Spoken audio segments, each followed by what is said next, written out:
ಏನು ಪಾನ್ಸಿ ಸ್ಕೀಮ್ ಅಲ್ಲ, ಒಬ್ರ ಹಣ ಕಿತ್ತು ಮತ್ತೊಬ್ಬರಿಗೆ ಕೊಡೋಕೆ ಆಗಲ್ಲ ಅನ್ನೋದು ಅವರ ವಾದ.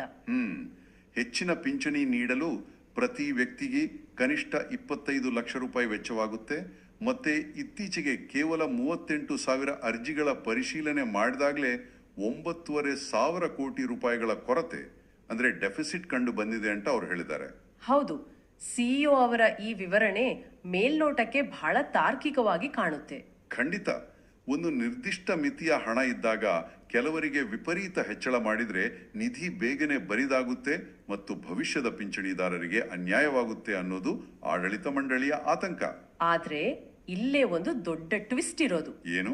ಒಂದು ವೇಳೆ ಸಿಇಒ ಹೇಳುವಂತೆ 9,500 ಕೋಟಿ ಕೊರತೆ ಇದ್ರೆ ಆ ಸಂಸ್ಥೆಯ ಬ್ಯಾಂಕ್ ಖಾತೆಗಳು ಖಾಲಿ ಆಗಿರ್ಬೇಕಿತ್ತಲ್ವಾ? ಹೌದು, ಹಾಗಾಗಬೇಕಿತ್ತು.